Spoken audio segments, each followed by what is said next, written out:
Assalamualaikum warahmatullahi wabarakatuh. Alhamdulillahirabbil alamin wassalatu wassalamu ala asyrafil anbiya'i wal mursalin wa ala alihi wa sahbihi ajma'in. Alhamdulillah, bersyukur kepada Allah Subhanahu wa taala. Sekali lagi kita pada pagi ini kita dapat bersama-sama dalam sesi Quran, tafsiran Quran ataupun tafsiran secara ringkas daripada setiap muka surah Al-Quran. Alhamdulillah, kita dapat bersama-sama. Kita masih lagi pada pagi ini terpaksa berada di dalam masjid ini. Alhamdulillah, ada kebaikannya kerana masih hujan di luar sana di Bandar Seri Begawan. Jadi saya berada di dalam Masjid Umar Ali Saifuddin. Ini dipanggil di sini sebagai Masjid Sultan Umar Ali Saifuddin. Alhamdulillah, pada pagi ini kita akan bersama-sama di muka surat 455 daripada Al-Quran. InsyaAllah pagi ini kita akan dalam surah Sad, masih lagi dalam surah Sad, muka surat yang ketiga, InsyaAllah, iaitu pada ayat kita akan bincangkan pada pagi ini. Kita akan bersama-sama untuk meneliti pada pagi ini daripada ayat 27 sehingga ayat 42. Daripada ayat 27 sehingga ayat 42 surah Sad, muka surat 455. Sebagaimana biasa, insya-Allah, kepada sesiapa yang berkesesuaian untuk membuka mushaf pada pagi ini untuk menatap Al-Quran, sila buka. Saya harapnya pada muka surat 455 supaya kita dapat lihat bersama-sama setiap daripada ayat-ayat yang diceritakan oleh Allah Subhanahu Wa Taala di dalam muka surat ini, dan kita dapat memahami serba sedikit, tak banyak, insya-Allah kita faham sedikit saja. Alhamdulillah, sekadar-kadar. Moga-moga kita ini tidak dikatakan sebagai orang yang meninggalkan Quran ataupun orang yang mungkinnya kita telah baca tetapi kita tidak berusaha untuk memahami. So itu adalah satu perkara yang tidak baguslah bagi seorang Muslim. Jadi insya-Allah kita cuba faham sedikit apa yang disebutkan oleh Allah Subhanahu Wa Taala di dalam muka surat dalam Al-Quran ini, mengikut muka surat sebagaimana yang kita sempat lakukanlah pada setiap pagi. InsyaAllah pagi ni kita muka surat 455, tapi oleh kerana sebelum daripada ni, iaitu kemarin semalam, kita tak dapat menghabiskan satu ayat kita tertinggal pada muka surat 454. Jadi insya-Allah kita akan tengok sedikit ayat yang telah saya tinggalkan semalam, yang kita tinggalkan sama-sama semalam, iaitu ayat berapa? Ayat 26. Ayat 26 daripada surah Sad ni. A'udzubillahi minasyaitonirrajim. Ya Dawud, inna ja'alnaka khalifatan fil ard fahkum bainan nasi bil haqqi wa la tattabi'il hawa fayudillaka an sabilillah innal ladzina yadhilluna an sabilillahi lahum azabun syadid bima nasu yaumal hisab. Sadaqallahul azim. Maksudnya ialah Allah Subhanahu Wa Taala menyeru kepada Nabi Daud di sini, wahai Nabi Daud, sesungguhnya kami ni jadikan engkau ini sebagai khalifah di atas muka bumi ini. Jadi nampak penekanan di sini ialah tujuan penciptaan manusia adalah dua. Yang pertama adalah untuk beribadah kepada Allah. Wa ma khalaqtul jinna wal insa illa liya'budun. Itu yang pertama. Tetapi yang kedua Allah Taala sebut juga, iaitu wa iz qala rabbuka lil malaikati inni ja'ilun fil ardi khalifah. Artinya Allah Taala jadikan kita ini, ada satu lagi tujuan lain, ada satu lagi maksudnya, iaitu untuk dijadikan kita ini bertugas sebagai khalifah. Apa maksud khalifah? Khalifah artinya ialah memakmurkan bumi ini, mentadbir bumi ini mengikut apa yang dikehendaki oleh Allah Subhanahu Wa Taala. Iaitu jika sekiranya adanya makhluk-makhluk ni, manusia-manusia ini yang nak lari daripada perhambaan yang nombor satu tu, pengabdian diri hanya kepada Allah, maka kita juga adalah bertanggungjawab untuk membawa balik manusia itu kepada Allah. Jadi apa yang berlaku pada hari ini, kita tengok ramai manusia yang lari daripada Allah, sama ada lari sejauh-jauhnya menjadi free thinker, menjadi kufur, menjadi tidak percaya lagi kepada Tuhan, ataupun menyembah Tuhan-Tuhan yang tak betul. Jadi ataupun lagi ada juga orang mukmin, orang Islam sendiri, yang mana mereka ni lari ataupun tidak mahu menjadi orang-orang yang taat kepada Allah Subhanahu wa taala. Jadi semua itu adalah menjadi tanggungjawab kepada kita semua, orang-orang yang beriman, orang-orang yang yakin, orang-orang yang nak beribadah kepada Allah. Maka kita tidak boleh menjadi orang yang beribadah sahaja, tetapi kita juga mesti cakna, kita mesti ambil tahu, kita mesti prihatin dengan apa yang berlaku di luar sana, iaitu kepada manusia-manusia yang engkar ini. Jadi menjadi tanggungjawab kita lah semua untuk menarik mereka semua ni kepada Allah Subhanahu wa taala kembali. Jika kita hanya berpada dengan beribadah sendiri-sendiri kita, maka sebenarnya kita baru hanya melaksanakan salah satu saja daripada matlamat tujuan Allah Ta'ala jadikan kita ini, iaitu untuk beribadah saja. Sedangkan itu hanya baru part pertama. Part kedua, khalifah. Allah Ta'ala berkata kepada Nabi Daud, wahai Nabi Daud, kami jadikan engkau ini sebagai khalifah. Jadi Nabi Daud telah diberikan kekuasaan. Jadi dengan kekuasaannya, maka dia telah memanfaatkan untuk menarik manusia kepada Allah Subhanahu wa Ta'ala. Fil ardi, di atas muka bumi ini. Khalifah bukan khalifah di satu tempat saja, tetapi di atas muka bumi ini. Kemudian fahkum, oleh kerana itu, maka oleh kerana kau ni ada kekuasaan, maka fahkum bainan nas bil haqqi. Jadi hendaklah engkau hukumkan hanya dengan kebenaran saja di kalangan manusia ini. Jadi kita ini sebagai orang yang mempunyai kuasa pemerintahan, maka dia mestilah menggunakan kekuasaan itu dengan mengikut cara yang ditetapkan oleh Allah Subhanahu Wa Taala. Kita sebagai orang yang kecil, orang yang juga mempunyai kekuasaan di dalam jabatan kita, di dalam kementerian kita, di dalam office kita, di dalam apa-apa tempat lah, even di dalam keluarga kita. Maka kita juga hendaklah berhukum dengan kebenaran, tak boleh lari daripada kebenaran. Dan kita tak boleh apa, Allah Ta'ala larang, wala tattabi'il hawa, jangan mengikut hawa nafsu. Hawa ni apa? Hawa ni ialah apa yang selain daripada syariat. Selain daripada syariat, maka dipanggil al-hawa. Dia datang daripada hati kita, dia datang daripada otak kita, dia datang daripada perasaan kita, datang daripada apa-apa saja yang manusia ni yang bukan daripada Allah, maka itu dipanggil al-hawa. Allah Ta'ala larang, jangan kamu mengikut al-hawa. Kenapa tak boleh ikut? Kerana hawa ini fayudillaka an sabilillah. Hawa ni akan menarik manusia, melarikan manusia daripada mengikut Allah Subhanahu Wa Taala. Kerana Allah Ta'ala dah jadikan macam tu kan. Hawa ni dia memang lari, memang tak mengikut Allah Ta'ala. Kalau yang mengikut Allah itu nama dia syariat. Tapi bila tidak mengikut Allah itu namanya al-hawa. Jadi jangan ikut al-hawa ni. Kan hawa ini akan, oleh kerana itulah maka kita mesti belajar syariat supaya kita tahu syariat, supaya kita boleh ikut mana syariat, mana al-hawa, kita boleh bezakan. Kemudian innal ladzina yadilluna an sabilillah, siapa yang sesat daripada jalan Allah, lahum azabun syadid. Allah Ta'ala kata dah bagi warning bagi kamu ni, bagi mereka orang yang kafir ni, orang yang lari ni yang sesat ni, maka dia akan mendapat azab yang bima nasu yaumal hisab, azab yang pedih, azabun syadid. Kenapa? Kerana mereka lupa terhadap hari pembalasan. Jadi sebenarnya kenapa manusia ni lari daripada Allah? Kerana mereka lupa lah tu, mereka tak nak, mereka tak ingat ke, buat tak ingat ke, ataupun dan sebagainya kan, ataupun menolak terus hari pembalasan, itu hari kiamat. Orang yang ingat pada hari pembalasan, mereka akan kembali kepada Allah Subhanahu Wa Taala. Okey, kita sampai kepada ayat 400, muka surat 455 kita pada pagi ni, iaitu apa? Allah Ta'ala sebutkan wa ma khalaqnas samaa wal arda wa ma bainahuma batila. Yang pertama sekali Allah sebutkan, Allah Ta'ala tak jadikan langit, bumi dan juga apa di antara keduanya, maknanya semua benda lah kan. Allah tak jadikan semua benda ni batila. Apa makna batila? Batila ni satu maknanya adalah sia-sia, maknanya tanpa apa-apa tujuan, tanpa apa-apa matlamat, sahaja-sahaja, suka-suka, main-main. Macam orang main-main tak ada kerja apa kan, itu maknanya tak ada apa-apa yang dapat faedah lah daripada tu. Tidak kan.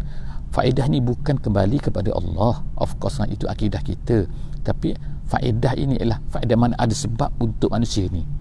Jadi oleh kerana itulah manusia ni mestilah mematuhi kan, memenuhi kenapa dia tu diciptakan dan sebagainya, supaya dia ni tidak lari daripada kebatilan tu. Okey, itu makna pertama. Makna pertama batil sini ialah maksudnya abathun, kata ulama tafsir.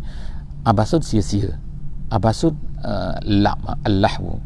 Tapi ada makna yang kedua, abathun, makna batilan sini ialah lawan kepada al-haqqu. Al-haqqu makna apa? Kebenaran. Maknanya Allah Ta'ala tak ciptakan langit dan bumi ini tanpa peraturan. Itu maksud dia. Itu maksud yang kedua.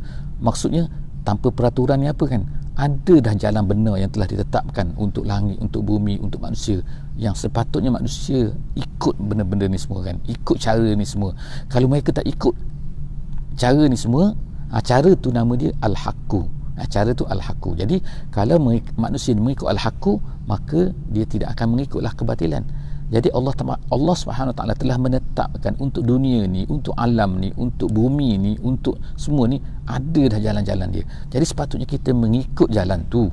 Kalau kita tak mengikut jalan tu, artinya kita ni dah mengikut kebatilan ni.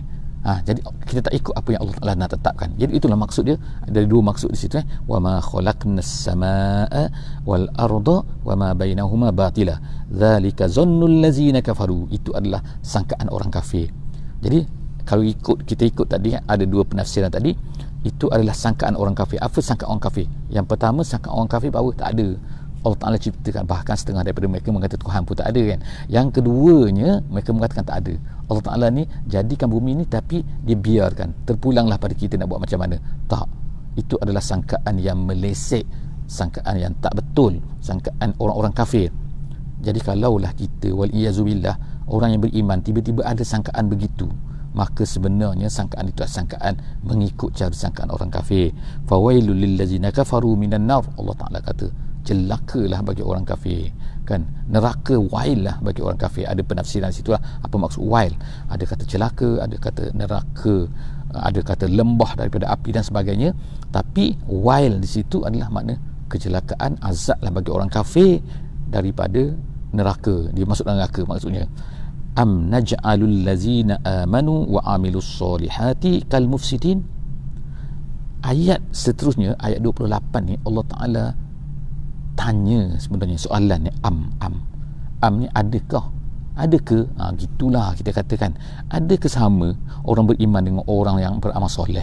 Allah Ta'ala tanya, adakah sama orang-orang yang beriman dan beramal soleh itu sama seperti orang mufsid, orang yang membuat kerusakan fil ardi?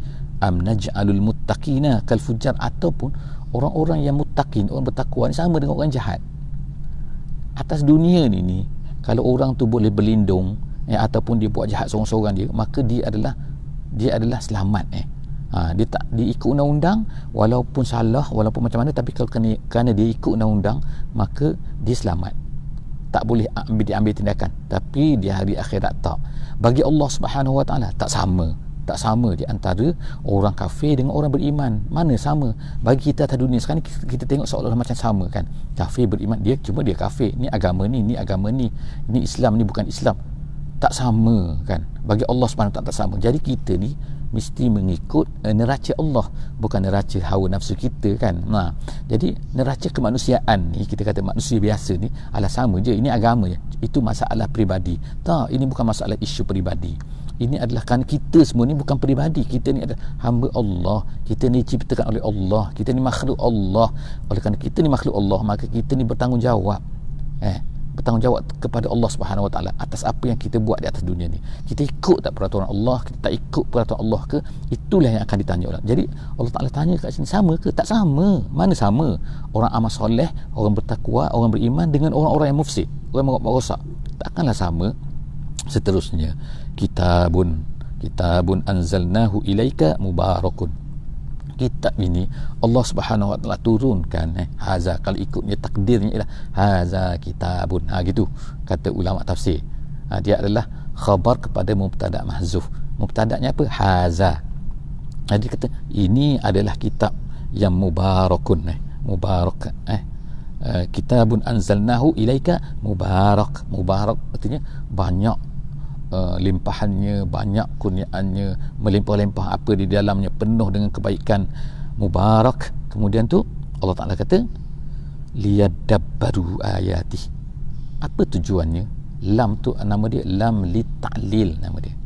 Jadi lam tu adalah untuk memberitahu Quran ni mubarak. Betul, Quran ni mubarak. Kita ada Quran, kita simpan atas para, kita simpan atas rak, kita simpan cantik-cantik kan. Tapi bukan untuk disimpan Quran ni. Bukan hanya untuk dilagukan semata-mata, bukan hanya untuk dihiasi cantik-cantik, bukan. itu tujuan sampingan. Tujuan utama Quran ini adalah untuk dibaca, nombor satu, dan kemudian untuk ditadabbur. Allah Ta'ala sebut situ liyadabbaru.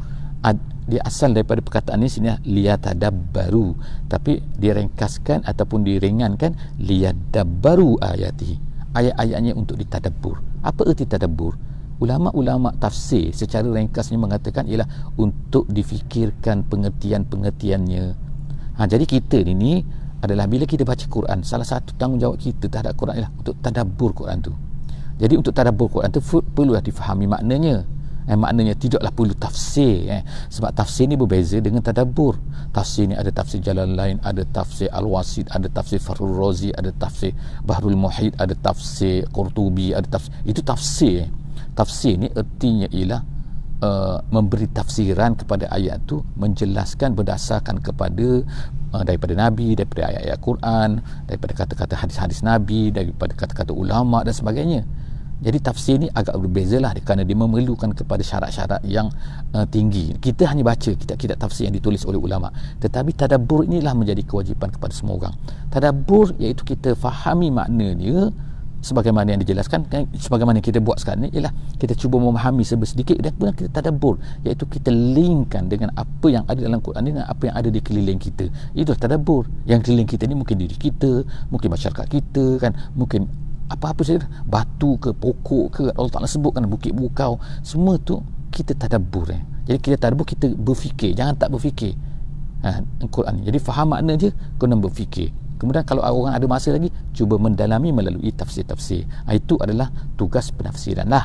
Jadi sekarang ni kita tengok Allah Ta'ala sebut liyadabbaru ayati, untuk ditadabbur, waliyatazakkara ulul albab, dan orang-orang yang ada akal. Ulul albab ni orang yang boleh berfikir, dia ambil pengajaran liyarzang. Kemudian Allah Ta'ala sebut wahabna. Kemudian masuk sekarang kembali semula kepada cerita, iaitu Nabi Daud dan juga Nabi Sulaiman. Allah Ta'ala sebutkan kat sini kan.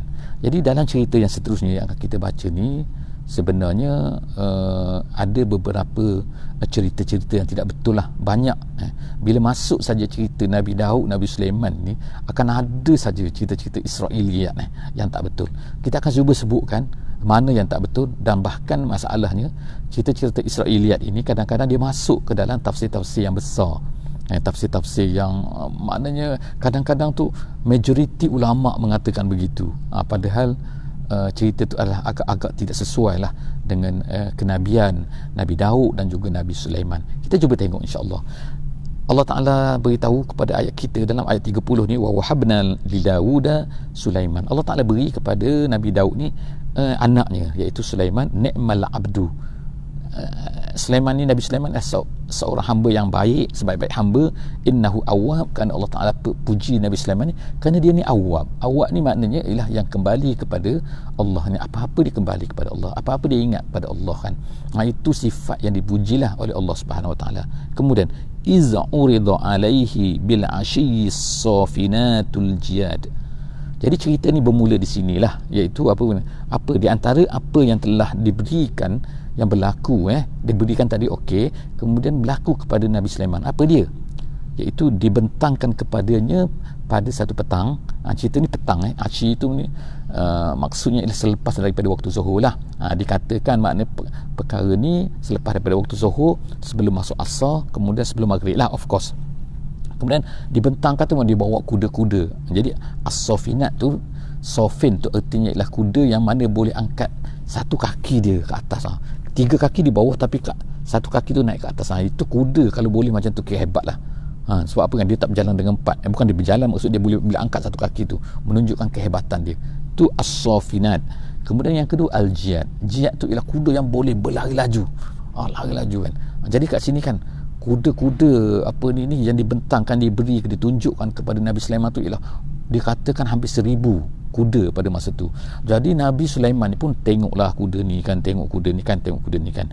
Faqala inni ahbabtu hubbal khairi an zikri rabbi hatta tawarat bil hijab.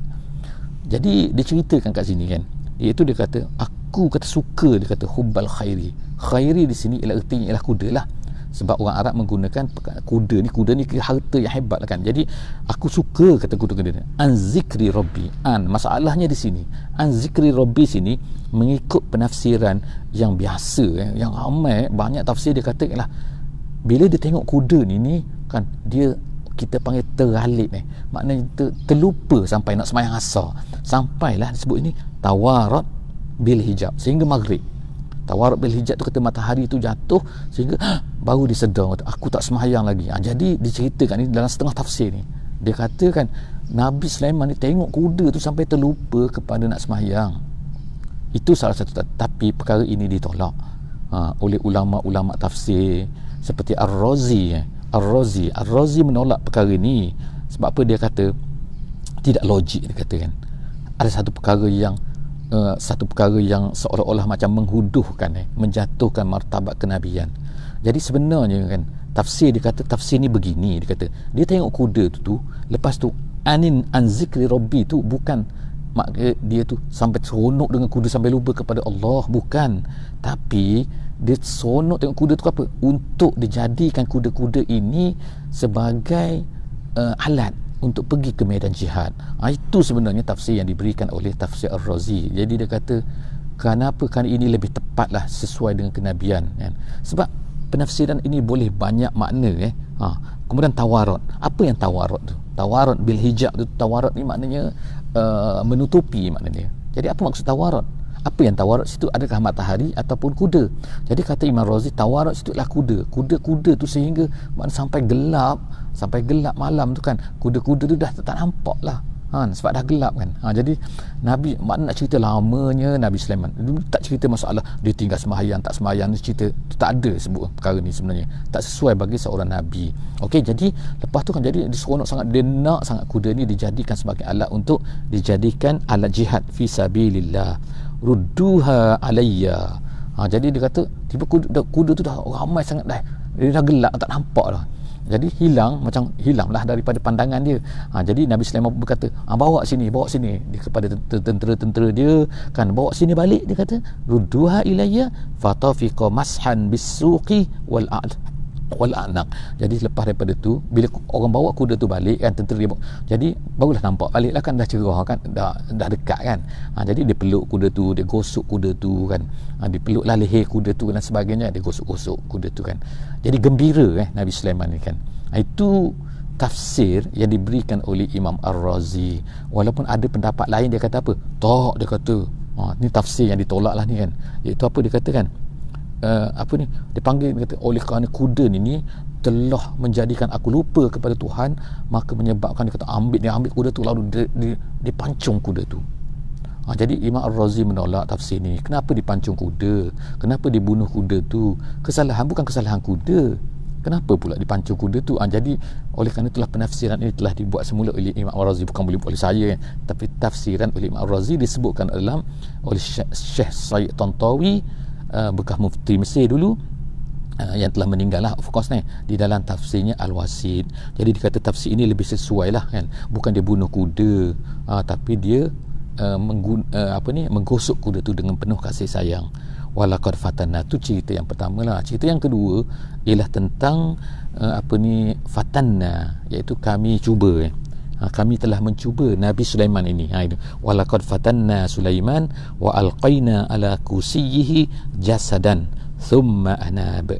Ayat 34. Ayat ni pun banyaklah penafsiran-penafsiran yang mana ianya merupakan Israiliyat juga.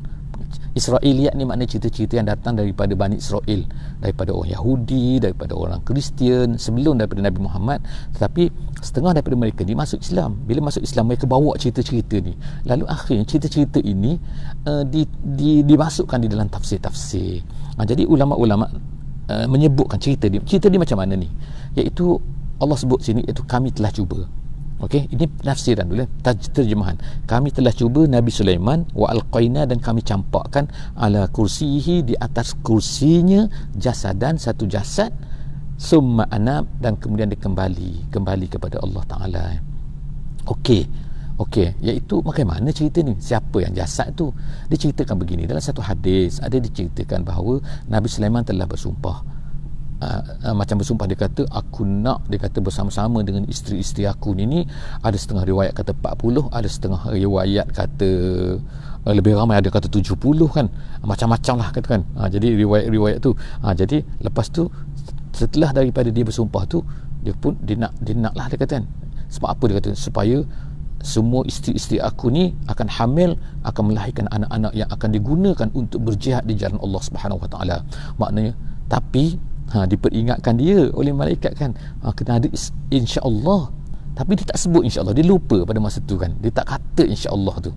Jadi akhirnya apa yang dia dibuat oleh Nabi Sulaiman kan. Jadi dia pun buatlah kan, dia maknanya dia round lah kepada isteri-isterinya tu kan. Dikatakan bermula daripada malam ni, ada yang kata satu malam, ada yang kata bermula daripada malam ini dia akan bersama-sama dengan isteri dia untuk melahirkan zuriat-zuriat yang akan berjuang di jalan Allah. Tapi oleh kerana dia tak sebut insya-Allah tu, maka itu adalah sebagai seorang Nabi itu satu kesalahan. Walaupun dia lupa, bukan dia tak nak kan, tapi dia lupa. Tapi oleh kerana itulah maka dia bukan dapat anak 70 ataupun 40 tu kan, tapi dia dapat anak seorang je. Dan anak seorang tu anak cacat pula kan. Jadi oleh kerana itulah maka sini kan disebutkan kat sini kan, anak itulah bila dia pergi tu kan, dia tengok anak tu duduk atas kursi tu. Jadi dia pun barulah rasa sedih lah, seorang saja dapat kan daripada ramai-ramai tu. Jadi wa alqaina al kursihi, pendapat yang pertama ialah kata iaitulah anak yang cacat tu yang duduk di situ tu. Semua anak, jadi dia pun baru teringat kesalahan dia, iaitu kesalahan, bukan kesalahan dosa tahu, sebab Nabi tidak melakukan dosa, tapi kerana lupa seorang Nabi tu adalah satu benda yang kira macam satu kesalahan lah kan. Walaupun kesalahan tu bukanlah kerana dia ingin berazam, tapi dia lupa. Itu pendapat yang pertama lah kan. Pendapat yang kedua dalam tafsir ni, itu pendapat yang boleh diterima kan. Pendapat yang kedua mengatakan apa, iaitu dia ni penat buat kerja, akhirnya dia terduduk di atas kerusinya tu. Jadi dalam bahasa Arab, jasadan ini artinya adalah satu badan yang sangat penat makna lemah lonlai lah. Jadi dia buat kerja banyak sangat, menguruskan kerajaan dia dan sebagainya, akhirnya dia terduduk di atas kerusinya, macam tak meneruskanlah kerja. Jadi itu macam alqaina ala kursi, itu Allah Taala sebut. Jadi mana Allah Taala cuba dia kan sampai dia penat, tapi dia tak berhenti, dia terus buat kerja lagi selepas itu, walaupun selepas penat tu. Jadi dia minta ampun pada Allah Subhanahu Wa Taala selepas daripada itu. Jadi itu cerita yang boleh diterima kan. Cerita yang tak betul tu kan macam-macam iaitu apa kan, cerita ni kan macam cerita ada katakan isteri ni semua berhala lah, ada yang kata syaitan telah curi kan. Ada cerita ni, iaitu apa, Nabi ni cerita dan tafsir-tafsir yang besar juga diceritakan benda ni, iaitu apa, iaitu disebutkan bahawa kan Nabi Sulaiman ni nak masuk bilik air, lalu cincin dia diberikan pada isteri dia. Tolong pegang lah, dia kata, cincin aku ni. Tapi syaitan pada masa tu dia merampas, dia menyerupai, dia merampas cincin tu, lalu dia ambil cincin tu, dan dia katakan kuasa Nabi Sulaiman tu terletak pada cincin tu. Itulah yang pelik kan. Jadi akhirnya syaitan jadi berkuasa lah. Jadi Nabi Sulaiman dah tak ada kuasa, lalu syaitan ni telah ambil cincin tu, lalu dia lontarkan dalam laut. Jadi Nabi Sulaiman tak jumpa cincin dia, akhirnya dimakan oleh ikan. Jadi ikan tu Nabi Sulaiman beli, tengok ada cincin dalam perut ikan tu. Jadi kembalilah balik kuasa dia. Jadi bila dia tengok tadi tu, yang tak ada cerita tu kan, dia tengok di atas kursi tu apa, tu syaitan kata. Syaitan telah menyerupai ada kuasa. Jadi Nabi ni cerita macam Lord of the Ring ni, cerita ni kan. Cerita ni, jadi cerita ni ditolak lah oleh ulama-ulama tafsir. Kenapa ni cerita mengarut kan. Jadi cerita yang betul tadi kita kata, yang pertama ialah insya-Allah, dan yang keduanya ialah dia sendiri tu penat dan dia rasa macam tak buat kerja. Jadi dia istighfar kepada Allah, qala rabbi firli wa habli mulkan la yanbaghi li ahadin min ba'di innaka antal wahhab. Jadi lepas itu dia beristighfar kepada Allah, dia rasa kesalahan dia, lalu dia minta doa kepada Allah, berilah kepada aku satu kerajaan yang mana tak diberikan lagi selepas daripada ni. Ada cerita mengenai insya-Allah, kita akan cerita akan datanglah, sebab masa macam dah lambat sangat kan. Sikit lagi insya-Allah, iaitu fasakharna lahur rih. Jadi Allah Taala berikan kepada dia kuasa untuk kontrol angin. Kemudian tu tajri bi amrihi, angin tu boleh bertiup mengikut arahan dia. Rukha'an haitsu asab, pergi ke mana saja kan. Kemudian wasyayatin, kemudian Allah Taala beri kepada dia menguasai syayatin. Syayatin ni apa? Kalau kata jin yang jahat lah kan Jadi jin-jin sini maksud ialah jin. Jin-jin tadi kullabanna'in wa ghawwas. Jin-jin ni boleh dikuasai. Jin-jin apa? Yang boleh membina bangunan-bangunan yang besar. Kemudian tu jin-jin yang ghawwas. Ghawwas ni yang boleh menyelam dalam laut, yang mengambil mutiara-mutiara, mencari apa-apa yang dalam laut tu. Kemudian tu wa akharina muqarranina bil asfad, dan lain lagi, ada lagi. Jin-jin yang diikat, dia kata yang degil, yang tak nak dengar cakap, jadi diikat fil asfad, dibelenggu-belenggu. Haza atauna, Allah Taala kata inilah pemberian kami kepada Nabi Sulaiman. Famnun au amsik bi ghairi hisab, iaitu Allah Taala berkata kepada Nabi Sulaiman, terpulang kepada kau sekarang ni, kau nak beri kepada siapa, kau tak nak beri kepada siapa, kau nak buat macam mana kan, as long as dia tu adalah mengikut syariat Allah Subhanahu Wa Taala, maka kau buatlah macam mana. Jadi maknanya Allah Taala beri kebebasan kepada Nabi Sulaiman kat sini kan, untuk buat apa saja di bawah kekuasaan dia, mengikut apa yang tidak melanggar syariat Allah Subhanahu Wa Taala. Kemudian kita masuk sekarang ni cerita yang seterusnya, iaitu cerita pula tentang Nabi Ayub. Nabi Ayub, iaitu ayat terakhir, ayat 41 dan juga ayat 42. Saya rasa kita kena habiskan juga sebab apa, kalau tak nanti kita terheret kan. Kita ambil lah masa lebih kurang 5 minit lagi insya-Allah. Moga-moga, minta maaf kerana apa ni terpanjang sedikit insya-Allah. Iaitu wazkur abdana Ayub, Allah Ta'ala ingatkan kepada Nabi kita, Nabi Muhammad SAW, dan kepada kita semua juga, iaitu ingatlah Nabi Ayub, ingatlah hamba kami Nabi Ayub. Jadi Nabi Ayub ni dikatakan dia ni adalah diutuskan oleh Allah Subhanahu Wa Ta'ala. Dia ni keturunan Nabi Ishaq, dan dia diutuskan di antara period di antara Nabi Yusuf dan juga Nabi Musa alaihissalam. Manakala panjang kat situ kan, Nabi Yusuf ni anak kepada Nabi Ishaq, Nabi Ishaq ni anak kepada Nabi Ibrahim. Jadi Nabi Yusuf ni telah pindah ke negeri Mesir. Jadi di masa tu, di antara Nabi Yusuf dan juga Nabi Sulaiman dan Nabi Musa itu, maka di sinilah Ayub itu terletak Nabi Ayub ni. Jadi Nabi Ayub ni dicuba oleh Allah Subhanahu Wa Taala. Iznada rabbahu anni massani asyaitanu binusbin wa azab. Dia kata Nabi Ayub ni berdoa kepada Allah, ya Allah, dia mengadu, ya Allah, aku telah terkena. Jadi disebutkan sini syaitan. Jadi ini adalah nama dia ta'adduban. Ta'adduban ni artinya memanglah semua benda tu datang daripada Allah kan, penyakit datang daripada Allah, kesusahan datang daripada Allah. Tetapi apabila perkara-perkara yang tak elok ni, maka dia akan biasanya dia akan sebutkan benda bukan daripada Allah, daripada syaitan. Jadi disebutkan sini ialah kan, aku dia kata terkena dua perkara, iaitu yang pertama dia kata dia terkena nusbin. Nusbin ni artinya ialah kesusahan dalaman, iaitu kerisauan, tension, gitu. Itu nusbin. Bukanlah Nabi ni tension kan, tapi nak cerita nusbin tu artinya ialah sebab apa, diceritakan bahawa Nabi Ayub ni sebelum tu dia adalah orang kaya dan anak dia ramai, tapi Allah Ta'ala uji dia kan dengan jatuh miskin, kemudian anak dia dan sebagainya. Jadi itulah nama nusbin, perasaan, ujian perasaan. Kemudian yang kedua tu azabin, tu bukan azab, tapi Allah Ta'ala cuba dia dengan apa? Azab ni ialah kesakitan badan.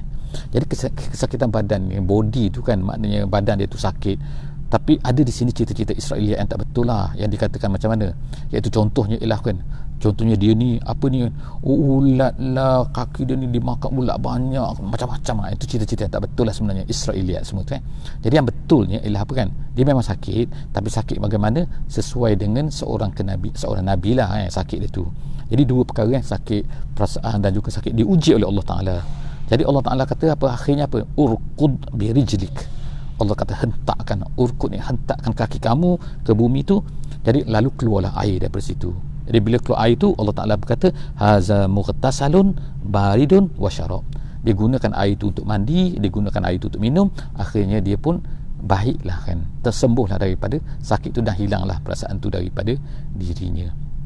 Jadi Allah Ta'ala tunjukkan sini adalah bahawa kan ada nabi-nabi yang hebat, nabi-nabi yang kaya, ada nabi-nabi yang diberikan kemudahan dan sebagainya, tapi ada nabi-nabi yang menghadapi kesusahan, kesukaran. Jadi maknanya ini semua ni bukan penentu kan. Yang penting itulah untuk apa kekayaan itu. Kalau kita ada kaya, kita gunakan untuk apa kan. Dan juga kalau kita miskin tu bagaimana kita bersabar Jadi bersyukur dan juga bersabar. Semua itu adalah kembali kepada Allah Subhanahu Wa Taala. Setakat itu saja untuk hari ini, muka surat 455. InsyaAllah jumpa lagi pada muka surat 456 esok insyaAllah. Aku qauli hadza wa astaghfirullahalazim li wa lakum. Jangan lupa share, Jangan lupa hantar link kepada kawan-kawan semua satu dunia, insya-Allah kan. Moga-moga kita ni mendapat manfaat dan juga orang dapat manfaat daripada sesi ni dan kita dapat pahala, insya-Allah. Wassalamualaikum warahmatullahi wabarakatuh. Subhanakallahumma wa bihamdik, nashhadu an la ilaha illa anta, nastaghfiruka wa natubu ilaik. Bismillahirrahmanirrahim. Wal 'asri innal insana lafi khusr illa allazina amanu wa 'amilus solihat wa tawasaw bil haqqi wa tawasaw bis sabr.